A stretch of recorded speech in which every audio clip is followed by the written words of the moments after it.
শ্রদ্ধেয় সভাপতি, মঞ্চে উপস্থিত আছেন আমাদের বাম কংগ্রেসের নেতৃত্বরা, আমাদের এই লোকসভা কেন্দ্রের প্রার্থী আমাদের স্যার কমরেড সুকৃতি ঘোষাল এবং এই সমাবেশে যারা উপস্থিত হয়েছেন,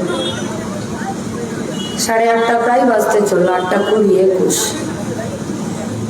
আমরা শুধু আপনাদের কাছে যেটা বলতে চাই যে এই নির্বাচনে আমাদের মূলধন কি? এই নির্বাচনে আমাদের মূলধন সাহস, দেশ বাঁচানোর তাগিদ এবং আমাদের লড়ে যাওয়ার জন্য হিম্মত। এছাড়া এই নির্বাচনে আমাদের কাছে আর কোনো পুঁজি নেই। এবারে এই মূলধনটাই, পুঁজিটা কার কাছে আছে? এটা আপনাদের কাছে আছে। ছাত্র যুব আন্দোলনের একজন কর্মী হিসাবে আমরা আপনাদের কাছে কি চাইতে এসেছি? সুকৃতি ঘোষালকে শুধু ভোটে জেতান। সুকৃতি ঘোষাল ভোটে জিতে কি তার 5টা পাখনা গজাবে? সে কি 2টো ঠান্ডা ঘর পাবে, 2টো গাড়ি পাবে? কি হবে? আমরা এই প্রজন্মের ছাত্র যুবরা যারা বাম রাজনীতিতে একজন কর্মী হিসাবে প্রতিটা দিন কাজ করছি, আমরা আপনাদের কাছে কি দাবি করতে এসেছি? আমরা দাবি করতে এসেছি আমাদেরকে বাঁচান। আমরা বাঁচতে চাই। কেমন ভাবে বাঁচতে চাই? জঙ্গলে পশুরাও বেঁচে থাকে, কিন্তু শ্রমের উপর ভিত্তি করে আমরা যারা একদিন 4 পায়ে হাঁটতাম, লম্বা লেজ ছিল, আমরা আজকে 2 পায়ে দাঁড়িয়েছি। লেজটা আমাদের আর নেই। আমাদের আঙুলগুলো একসাথে জমাট বাঁধা ছিল। শ্রমের জন্য, নিজের খাবার নিজেদের জোগাড় করার জন্য, খাটার জন্য আমাদের আঙুলগুলো আর জমাট বাঁধা নেই। প্রত্যেক আমরা বুঝতে শিখেছি যে মুখ বুঝে মুখ নামিয়ে এই গোটা দেশের বুকে সব থেকে বেশি যারা আজকে বিপদের মুখে আছে তারা হলো পশ্চিমবঙ্গের ছাত্র যুবরা। কি চাইছেন আপনারা? আমরা কি করি? আমরা ভোট করি, পিস্তল ধরে দিনের বেলায়, রাতের বেলায় কখনো ভোট ছিনতাই করি, আর কখনো মানুষের টাকা পয়সা ছিনতাই করি। যদি এটা চাইছেন, আমাদের বলার কিছু নেই। আপনারা কি চাইছেন? পশ্চিমবঙ্গের ছাত্র যুবরা কি করবে? সাদা খাতা জমা দিয়ে, ঘুষের টাকা তৃণমূলের ঘরে জমা দিয়ে আমরা একটা বেআইনি পথে চাকরি পাই? কি চাইছেন আপনারা? আমরা মাটি পাচার করি, অন্যায় পথে দাঁড়িয়ে গরু পাচার করি, বালি পাচার করি, বেআইনি কয়লা পাচার করি, নাকি মেয়ে আর বাচ্চা পাচারের কাজের সাথে আমরা নিজেদেরকে যুক্ত করি? নিদান পক্ষে কি আপনারা আমাদেরকে লটারি কেটে বেঁচে থাকতে বলছেন? যদি বলছেন, তাহলে কীর্তি আজাদ আর দিলীপ ঘোষের রাস্তা খোলা আছে, যার যেদিকে খুশি চলে যান। ভাগাড়ে যাওয়ার সময় নাকে রুমালটা চাপা দেবেন। কিন্তু যদি চান এগোটা পশ্চিমবঙ্গের বেকার ছাত্র যুবরা মাথা উঁচু করে সব পথে নিজেদের গতর আর নিজেদের মেধা খাটানোর একটা স্বচ্ছতার সাথে জায়গা পান, আপনি চান বা না চান, ইভিএম মেশিনে 13 তারিখ আপনার কাছে একটাই সিম্বল অপেক্ষা করবে, সেটা হলো কাস্তা হাতুড়ি তারা আর কমরেড সুকৃতি ঘোষাল। তাই আমরা আপনাদের কাছে আবেদন করতে এসেছি, বাঁচান আমাদের। যদি কথা বলার অধিকার নেই, যদি কথা বলার জন্য ভয় পাচ্ছেন, যদি যে কাজে আছেন সেই কাজে থেকে रास्ता धारे पाड़ार मोड़े चाय दुकाने, बस सिर्फ यही बात बोलने में आप लोग हिचकिचा रहे हैं कि जिन्हीं গরুর দুধে সোনা খুঁজে মেদিনীপুর থেকে পেলেন না, বর্তমানের গরুর দুধে তিনি সোনা পাবেন না, ফলে তাকে ভোট দেওয়ার দরকার নেই। যদি এটা বলার জন্য সাহস পাচ্ছেন না, তার মানে পশ্চিমবঙ্গে গণতন্ত্র নেই। যদি তাসের আড্ডায় দুপুর বেলায় কাজের মধ্যে টিফিন টাইমে এটা বলার যদি সাহস না পাচ্ছেন যে কীর্তি আজাদ এতদিন পর্যন্ত বিজেপির টিকিটে দাঁড়িয়ে কোথাও বিধায়ক হয়েছেন, কোথাও নেতা হয়েছেন, কোথাও মন্ত্রী হয়েছেন, আর আজকে এসে জোড়া ফুল নিয়ে এবারেও বাড়ি খুঁজে আর তিনি ভোট চেয়ে বেড়াচ্ছেন, যদি এটা বলার অধিকার নেই, তার মানে পশ্চিমবঙ্গে গণতন্ত্র নেই। কাজের জায়গায়, নিজের সার্ভিসের সেক্টরে, নিজের পাড়াতে গলা উঁচু করে নিজের পরিবারের ছেলে মেয়েদের জন্য সৎ পথে বাঁচার জন্য একটা রোজগারের পক্ষে কথা বলতে পারছেন না, তার মানে জেনে রাখুন গণতন্ত্র নেই। আর এইটা বাঁচানোর জন্যই পশ্চিমবঙ্গের মেহনতি মানুষ, কৃষক, শ্রমিক, ছাত্র, যুব, মহিলারা এক পায়ে এক বজ্ঞা লড়াইটা করছে, যে লড়াইটা বহুদিন শুরু হয়েছে, যে লড়াইটা বহুদিন যাবে। ওদের পায়ের নিচের থেকে জমি সরে গেছে, ওদের মানে ভাইপোর পিসির পায়ের নিচে জমিটা সরে গেছে, তাই পুলিশকে ভিডিওকে নামিয়ে পঞ্চায়েতের ভোট লুট করেছে। পৌরসভার ভোট করার জন্য তাদের সাহস হচ্ছে না, কলেজ নির্বাচন বন্ধ করে রেখেছে, স্কুলের নির্বাচনগুলো করতে দেওয়ার জন্য কোন রকম ফাঁক ফোকর খুলতে চাইছে না। সমবায় ব্যাংকে, সমবায় জায়গাগুলোতে যেটুকু নির্বাচন হচ্ছে, আমি তো মুখ থেকে বলতে পারি তৃণমূল বিজেপির খাতা খুলছে না সেখানে। অর্ডিন্যান্স কোম্পানি, গান ফ্যাক্টরি থেকে শুরু করে যে সমস্ত কলকারখানার কলিয়ারিগুলো আছে, যেখানে ট্রেড ইউনিয়নের ভোটগুলো হয়, সেখানেও কিন্তু তৃণমূল বিজেপির খাতা খুলছে না। আর শুধু এই ভয়েই ওরা পঞ্চায়েতের ভোটটা লুট করেছে। গোটা পশ্চিমবঙ্গের মানুষ আজকে তৃণমূলের বিপক্ষে দাঁড়িয়েছে, বিপক্ষে দাঁড়িয়েছে বলেই আমরা রাজিবুলের লাশকে জানাজা দিয়েছি। পশ্চিমবঙ্গের গোটা রাজ্যের মানুষ এক বজ্ঞা হয়ে এক পায়ে দাঁড়িয়ে জান কবুল লড়ছে বলে মনসুরের সমাধিতে গিয়ে আমরা ফুল চাপিয়ে এসেছি। গোটা রাজ্যের মানুষ খেটে খাওয়া মেহনতি পক্ষে মানুষের পক্ষে লড়াই করছে বলেই রিন্টু শেখের বাড়িতে গিয়ে আজও আমরা তার বাচ্চার ছেলে দুটো, মেয়ে দুটো আর তার স্ত্রীর পাশে দাঁড়িয়ে সেখানকার পুলিশের কাছে বলছি যে যারা দিনের বেলায় প্রকাশ্য দিবালোকে খুন করে এখনো ঘুরে বেড়াচ্ছে, আর যে পুলিশ তাদেরকে ধরতে পারছে না, তার জন্য বিচারের রাস্তাতে আমরা আছি। প্রতিদিন ওদের বিরুদ্ধে ঘৃণাটা তীব্র হচ্ছে, প্রতিদিন এই ঘৃণা প্রতিদিন তীব্র হবে আরো। আর আপনাদেরকে আমরা কথা দিচ্ছি, 24-এ তো সুকৃতি ঘোষাল জিতবে, 26-এর সরকারটাকে চিরতরে বিদায় জানাবে পশ্চিমবঙ্গের বাম ছাত্র যুবরা, আর তার সাথে গোটা রাজ্যের মেহনতি খেটে খাওয়া আর সাধারণ মানুষেরা। আর তার দিকে চলে যাচ্ছে। কে ভালো আছে বলতে পারেন? সরকারি কর্মচারীরা দিয়ে চাইছেন, মাফ করবেন, দুটো প্রজাতি আছে, ওরা দিয়ে চাইছেন। এক পুলিশ, এক বিডিও, সবার দিয়ে চাই, এই দুই বাটার কিছুতেই দিয়ে চায় না। কেন চায় না বোঝা যাচ্ছে না, কেন চায় না কিছুতেই বোঝা যাচ্ছে না। কোথাতে ইনকাম, কি করে পাচ্ছেন বেঁচে থাকতে? যে অসৎ পথে বেঁচে থাকতে পারছেন, সেই অসৎ পথে বেঁচে থাকার পর নিজের বাচ্চা ছেলে মেয়ের সামনে, পরিবারের সামনে মুখ তুলে দাঁড়াতে পারবেন তো? আর যদি নির্লজ্জের চরম সীমাটা অতিক্রম করে গেছেন, তাহলে ওয়েট 2026 পর্যন্ত। তারপরে আপনাদেরকে আমরা কথা দিচ্ছি, সর্বমঙ্গলার এই যে মাঠে আজকে সমাবেশ হচ্ছে, তে মাথার মোড়ে 2026-এর পর যদি রিটায়ার করে গেলেন, তাহলে তাও আপনার ফাইল রাখা হবে, আর যদি রিটায়ার না করে গেলেন, তাহলে তো পেনশনের টাকা আটকে গেল। আর ফুটো বাটি নিয়ে তে মাথার মোড়ে আপনাকেও বসতে হবে। তখন কিন্তু জনগণের ঘৃণাতে শুধুটাই আপনার কাছে আসবে, আর কিছু আসবে না। কিন্তু বাকি সরকারি কর্মচারী তারা তো লড়ছেন। আমি ব্যাংকে টাকা রাখলে সুদ পাবো না, কিন্তু ব্যাংক থেকে লোন নিলে আমাকে গুনে গুনে সুদ দিতে হবে। দেশ চলছে, কাদের বিরুদ্ধে লড়ছি আমরা? কেন লড়ছি? দেশটাকে বাঁচানোর জন্য। কোন দেশটাকে বাঁচানোর জন্য লড়ছি? उन लोगों का यही कहना है कि 2014 से पहले जो आजादी हम लोगों को मिला था वो भीख में मिला था। ক্ষুদিরাম বসু পিঠে চাবুকের আঘাত সইতে সইতে ভিক্ষে চাইছিলেন। ভগৎ সিংরা জেলের ভিতরে দিনের পর দিন অনশন করে ভিক্ষে চাইছিলেন। মাস্টারদা সূর্য সেনের হাত পায়ের নখগুলোকে, হাড়গুলোকে উপড়ে দিল, ভেঙে দিল, ভিক্ষে চাইছিলেন। আশফাকুল্লাহ খান, রামপ্রসাদ বিসমিল, তারা যখন গোটা দেশের যুব সমাজকে এক করার জন্য এক জায়গা থেকে আরেক জায়গা ছুটে বেরিয়ে সংগঠন করছিলেন, অর্গানাইজ করছিলেন, তখন তারা ভিক্ষে চাইছিলেন। আর আজকে দেশের সরকার 2014 পরে নতুন করে ভারতবর্ষকে স্বাধীনতা দিতে চাইছে, যে স্বাধীনতাতে শ্রমিকদের কাজের ঘন্টা 8 ঘন্টা থেকে 12 ঘন্টা চলে যাবে। নতুন করে আমাদেরকে স্বাধীনতা দিতে চাইছে, যে স্বাধীনতাতে হসপিটালের বেড থেকে মুড়ি পর্যন্ত, অক্সিজেনের গ্যাস সিলিন্ডার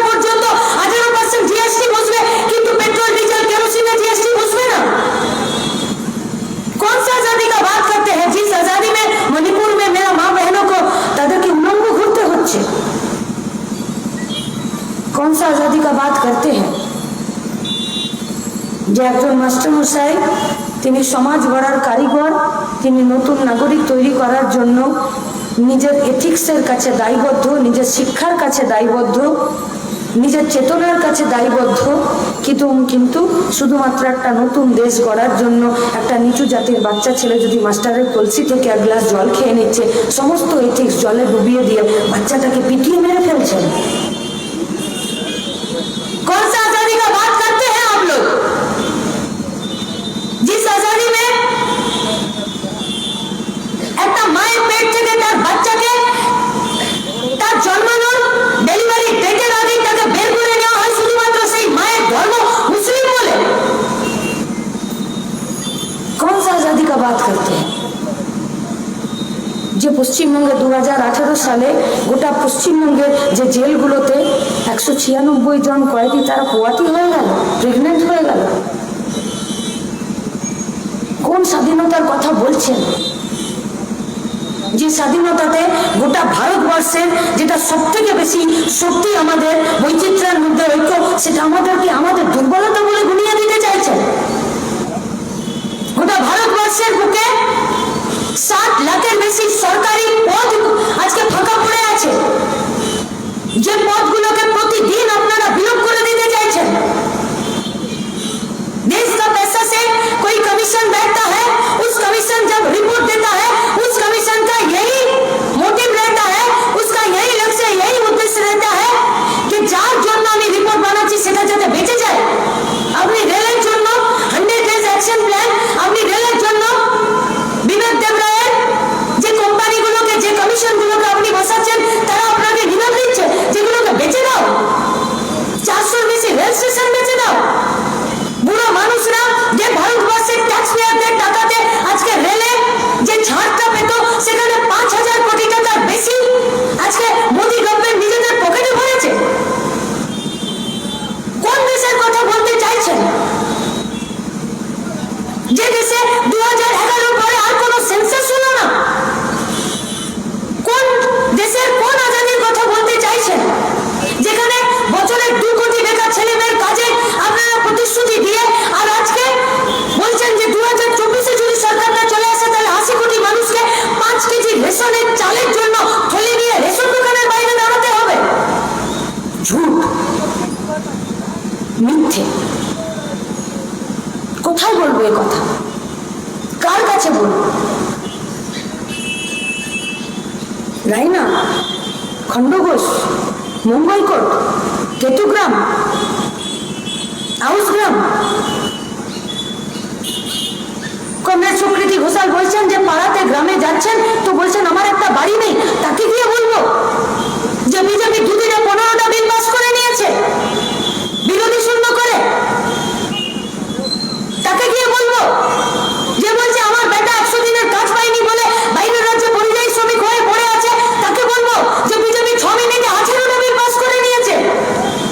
কার কাছে গিয়ে বলবো যে বলছে আমি 1 মাসও বিধবা ভাতা, বার্ধক্য ভাতা পাইনি? তাকে গিয়ে বলবো যে 146 জন এমপিকে সাসপেন্ড করে দিয়ে সিআরপিসি আর আইপিসি বইগুলোকে চেঞ্জ করে দিচ্ছে। কার কাছে গিয়ে বলবো যে সকালবেলা কোনো রকমে বাড়ি থেকে বেরিয়ে সন্ধ্যাবেলা 1 মুঠো চালের জন্য, 1 মুঠো ভাতের জন্য উড়াস্ত পরিশ্রম করছে? তার কাছে গিয়ে বলবো ইলেকট্রাল বন্ড। বলবে রাখো বাপ তুমি। ভোট দিতে দিতে বুড়ো হয়ে গেলাম, কিন্তু আমার অবস্থার পরিবর্তন হচ্ছে না। কেন? কারা চালাবে দেশ? কারা করবে? ওষুধের কোম্পানি ইলেকট্রাল বন্ডে টাকা দিচ্ছে মোদিকে, লটারির কোম্পানি इलेक्टोरल बॉन्डे टाका दीजिए दीदी के। कभी कभी तो ये समझ में नहीं आता है ये सरकार है या लॉटरी वाला है। अगर सरकार होता तो नौकरी देता, लॉटरी वाला है इसीलिए लॉटरी बेच रहा है। तारी बेचते आईन আছে লটারি বিক্রি করে, লটারি বিক্রি করে যে টাকা ইনকাম করছে সেই টাকা কোন খাতে খরচ হচ্ছে তার কোনো হিসাব আছে? কি হবে বর্ধমান পৌরসভার অভ্যন্তরে? লাল ঝান্ডার সরকার তো ছিল না, কিন্তু মনমোহন সিং এর সরকার 2004 সাল ফার্স্ট ইউপিএ গভর্নমেন্ট আর বাইরে থেকে 60-62টা লাল ঝান্ডার এমপি, না তো বাংলা মাঙ্গা, না তো গাড়ি মাঙ্গা, না তো ডিপার্টমেন্ট মাঙ্গা, মাঙ্গা তো মাঙ্গা আরটিআই, জল জমি জমির অধিকার, মিড ডে মিল, শিক্ষার অধিকার, আর গ্রামের 100 দিনের কাজের টাকাটা সেটা যাতে গ্যারেন্টি হয় আর কাজটা গ্যারেন্টি হয়, এইটা চেয়েছিল। আর কি চেয়েছিল সাথে? শহরের 100 দিনের কাজের তা চেয়েছিল। জিজ্ঞেস করুন পৌরসভার ভেতরে কতগুলো সাফাই কর্মী কাজ করছে, নির্মল সাথীতে কতজনকে নিয়োগ করেছেন, অনারিয়াম হেলথ সার্ভিসে কতজনকে রিক্রুট করেছেন, কত টাকা বেতন পাচ্ছে, ভিসিটি ভিএসটি তে 175 টাকা। কি কাজ? 26 দিন ছুটি, 4 দিন, 1 মে, 26 জানুয়ারি, 15 আগস্ট, আর একটা দিন রয়েছে। এই 4 দিন ছুটি হলে তারা বেতন পায়, বাকি দিনগুলো যদি ছুটি হয় তাহলে নো ওয়ার্ক নো পে হয়। ছিল না একটা লেবার ওয়েলফেয়ার স্কিম সেন্ট্রাল গভর্নমেন্টের? যারা পৌরসভাতে, পঞ্চায়েতে, হোটেলে, রেস্তোরাঁয়, বড় ওষুধের দোকানে যারা কাজ করতো তাদের একটা লেবার ওয়েলফেয়ার স্কিম ছিল। যে লেবার ওয়েলফেয়ার স্কিমে তার পিএফ হচ্ছে কিনা, তার ইএসআই হচ্ছে কিনা, সে বেতনটা ঠিক করে পাচ্ছে কিনা, সে টানা কয়েকদিন কাজ করতে পারছে কিনা, তার ওয়েলফেয়ারের, তার জনকল্যাণের জন্য স্কিম ছিল। 14 সালে মোদী গভর্নমেন্ট এলো, সবার আগে ওয়েলফেয়ার স্কিমটা তুলে দিল। শুধু এরা বিপদে পড়লো না, যে ছেলে মেয়েগুলো পিঠে ল্যাপটপ, কানে ওয়াকি টকি, পালিশ করা জুতো, মোটরসাইকেল থেকে নেমে এই সব জায়গাগুলোর অডিট করাতো, তারাও নিজেদের কাজ হারালো, কারণ এই গোটা স্কিমটা তুলে দিল। কি চাইছে দেশের সরকার? কি চাইছে? গোটা দেশে শিক্ষা ক্ষেত্রে যে রিসার্চের টাকা ছিল সেই টাকা কাটেলমেন্ট করে দিল। কোন সময়? যখন করোনা। কোন সময়? যখন দেশকে বিজ্ঞানের প্রযুক্তিতে আর সামনের দিকে এগিয়ে নিয়ে যাওয়ার কথা, সেই সময়। কোন সময় টাকা কাটেলমেন্ট করলো? এফসিআই আরপিডিএস সিস্টেমে যখন গোটা দুনিয়ার সব দেশগুলোর মধ্যে একটা লিস্ট তৈরি হলো যে আমরা কতটা খেতে পাচ্ছি, তখন 125টা দেশের মধ্যে আমাদের নাম্বার হলো 111 নম্বরে, তখন পিডিএসএ আর এফসিআই টাকা কাটেলমেন্ট হলো। টাকা কাটেলমেন্ট 100 দিনের কাজে কখন হলো? যখন কলকারখানা বন্ধ, পোস্টাল ডিপার্টমেন্ট বন্ধ, ডিফেন্সের সেক্টরে নতুন নিয়োগ হবে না, রেলের 3 লাখ পদ স্যারেন্ডার করে দিল। 23টা ব্যাংক ছিল, যে ব্যাংকগুলোকে মার্জ করে 10 থেকে 12 খানায় নিয়ে এলো। সমবায়গুলোর গোষ্ঠী বেঁচে দিল, নেই আর তারা। সেই সময় গ্রামের 100 দিনের কাজের টাকা কাটেলমেন্ট হলো। মিড ডে মিলের টাকা কখন কাটেলমেন্ট হলো? যখন প্রতিদিন এই ভারতবর্ষে 100 জনের মধ্যে 12টা বাচ্চা অপুষ্টিতে জন্মেই মরে যাচ্ছে, তখন মিড ডে মিল, আইসিডিএস, রেশনে, পুষ্টির ক্ষেত্রে যে যে টাকা বরাদ্দ, সেখানে টাকা কাটেলমেন্ট হলো। কौन पूछेगा सवाल? কে জিজ্ঞেস করবে? কে বলবে? পাড়াতে, চাষের আড্ডায়, চায়ের দোকানে, টিফিন পিরিয়ডে, সন্ধ্যাবেলায়, যদি আপনারা না বলেন আমাদের বেঁচে থাকার উপায় নেই। তাই সুকৃতি ঘোষালকে জেতানোর জন্য আপনাদের কাছে ভিক্ষে করতে আসিনি, ভিক্ষে করতে এসছি আমরা যাতে সৎপথে বাঁচতে পারি তার জন্য। নইলে কিন্তু কালকে যদি আমার হাতে মদের বোতল আর এক হাতে যদি ডাং থাকে আর কোমরে যদি পিস্তল গোজা থাকে, এই দায়িত্ব কিন্তু আমাদের নয়, এই দায়িত্ব আপনাদের, কারণ আপনারা আমাদেরকে এই রাস্তায় ছেড়ে দিতে চাইছেন। তাই সাহসের উপরে ভর করে গোটা দেশ, গোটা রাজ্যকে বাঁচানোর লড়াইতে এই গোটা বর্ধমান শহরে সমস্ত মানুষকে আসার জন্য আমরা আবেদন করছি। কি মুশকিল বলুন, কারা ভোটে দাঁড়াচ্ছে? কেউ ধোঁয়াতে কারখানা খুঁজে পাচ্ছে আর কেউ গরুর দুধে সোনা খুঁজে পাচ্ছে। এরা ভোটে দাঁড়িয়ে এরা যাবে পার্লামেন্ট, এরা লড়াই করবে কাজের জন্য, এরা লড়াই করবে রোজগারের জন্য। সুপ্রিম কোর্টে গিয়ে হাতে পায়ে ধরেছে তৃণমূলের উকিলরা, বলছে দয়া করে এখন খোঁজ তল্লাশি করবেন না। সুপ্রিম কোর্টও হাসতে হাসতে বলেছে যে ছেড়ে দাও, এখন ভোটটা পার হয়ে যাক, নইলে ভোটের সময় গোটা মন্ত্রিসভাটা যদি জেলে চলে যায় তাহলে কি হবে? তবু এদের চোখের লজ্জা নেই, কালকে আবার সকালে বেরোবে, বলবে তৃণমূলে ভোট দাও। যে সমস্ত কর্মীরা তৃণমূল করছেন আর আমাদের মাইকের আওয়াজ একটা পার্টি অফিস অব্দি যাচ্ছে, আমি দেখে এলাম। কাছে ভাই আমাদের একটাই প্রশ্ন, যে ঝান্ডাগুলো টাঙিয়ে আর যে চেয়ারগুলো নিয়ে বাইরে হাওয়া খাচ্ছ, একবার চেয়ারটা ঝান্ডার দিকে তাকাও। এই টাকাগুলো তোমাদের চাকরি বিক্রি করার টাকাতে এই ঝান্ডা চেয়ারগুলো আসেনি তো? পশ্চিমবঙ্গের বেকার ছেলেমেয়েগুলো ভবিষ্যৎকে বিক্রি করে দেওয়ার টাকাতে আসেনি তো? আর বিজেপির যে ঝান্ডাগুলো উঠছে সেগুলো দেশ বেচার টাকাতে আসেনি তো? কাদের জন্য লড়ছ? যে নেতাদের পিছন পিছন ঘুরে বেড়াচ্ছ, সেই নেতারা কালকে তোমার আগে থাকবে না জেলে বসে থাকবে, তার কোনো ঠিক নেই। নেই ঠিক, মুশকিল। এখন তো শুভেন্দু অধিকারীও চাইছে না যে বিজেপির সরকারটা ফিরে আসুক। সিরিয়াস, আমি কোনো মজা করছি না। এখন সারদার দেবযানীর কথা মনে আছে? সুদীপ্ত গুপ্তের সঙ্গে ছিলেন দেবযানী, তার বাড়িতে সুদীপ্ত সেন, তার বাড়িতে এখন বিজেপির পার্টি অফিস হয়েছে আর সেখানে নির্বাচনী কার্যালয় হয়েছে। আর বিজেপি বলেছে যে আমি 90 দিনের মানে সরকারে আসার 90 দিনের পর নারদাতে যারা ঘুষ নিয়েছিল তাদেরকে জেলে ঢোকাবো। সেদিন থেকে শুভেন্দু অধিকারী বলছে এবারের মতো যাতে বিজেপির সরকারটা না আসে, কারণ এলে ও চলে যাবে। भाजपा का पार्टी को पश्चिम बंगाल का हर तरह का दुर्नीति उसका नजर में आता है, सिवाय नारदा का। শেষে ওই কথা বলেছে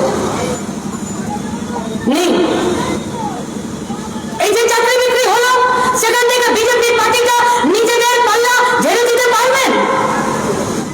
আপনাদের কাছে প্রশ্ন করতে চাইছি, 100 দিনের কাজের টাকা, কলকারখানা খোলা, আবাস যোজনার ঘর, আমাদের চাকরি, শ্রমকোড বিল, এই যা যা আছে, বিধানসভার ভেতরে তৃণমূলের দুর্নীতি ধরার দায়িত্ব কার ছিল?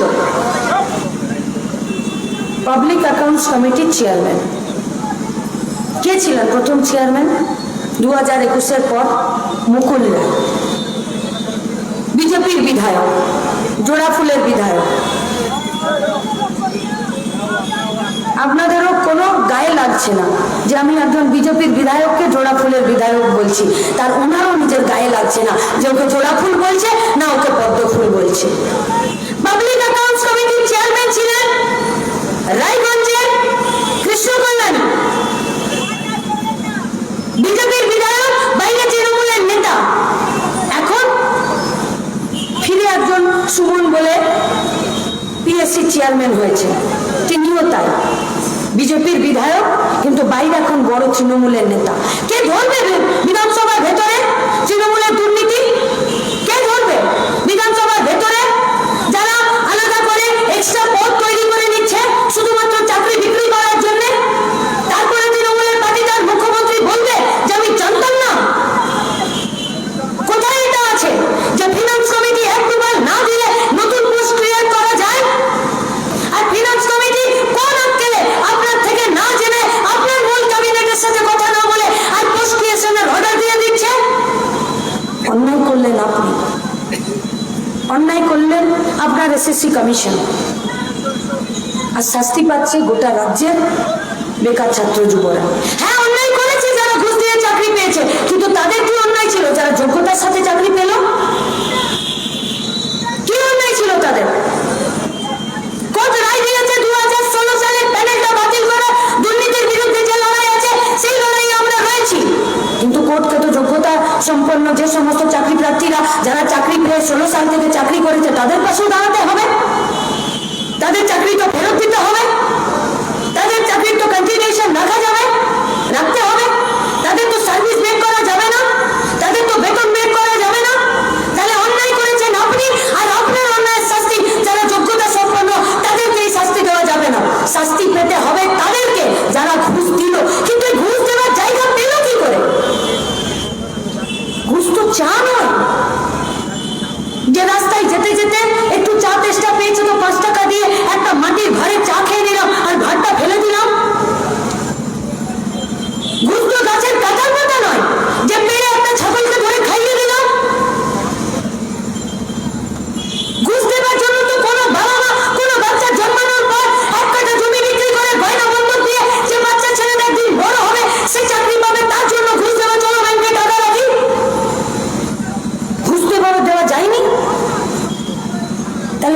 দেবার বাজার তৈরি করলো কারা?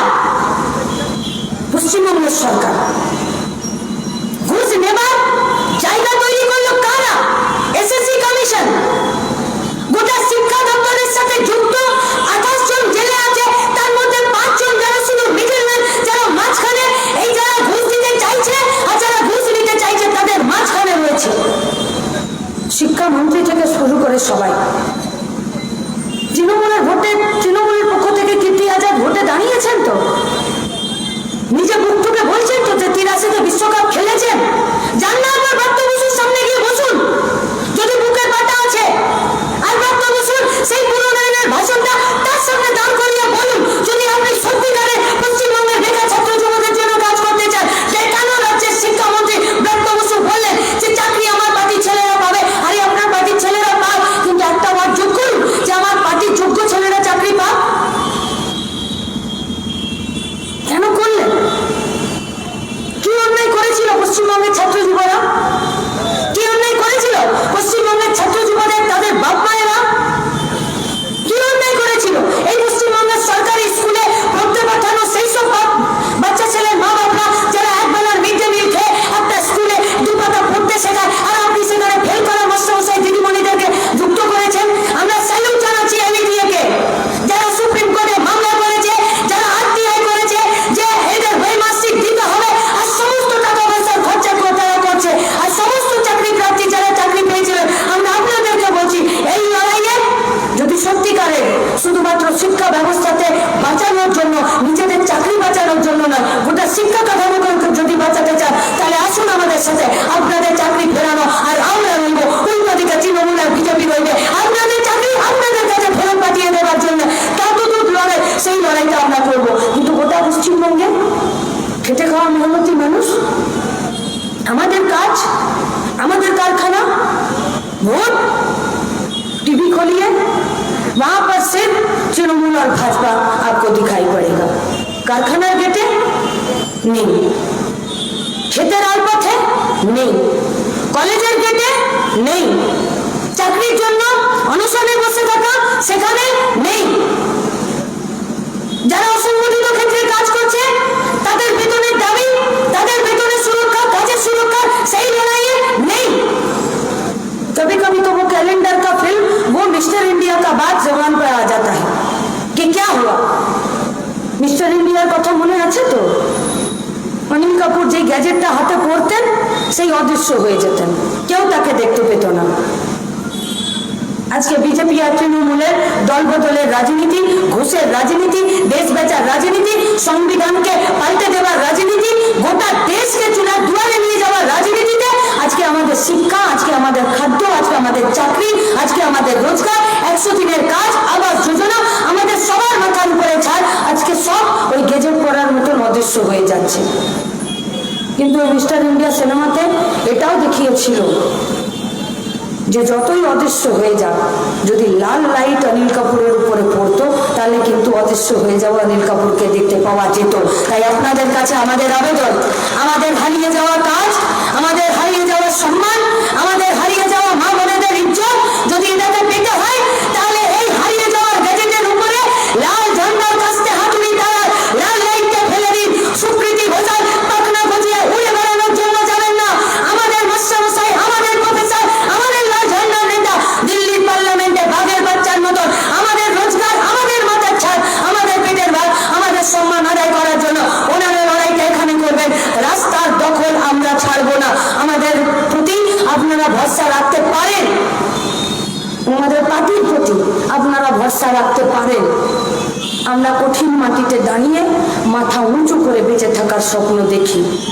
তাই আমাদের সাথে এলে হয়তো অনুদানে হাত পেতে বেঁচে থাকার জায়গাটা পাবেন না, কিন্তু মাথা উঁচু করে মুষ্টি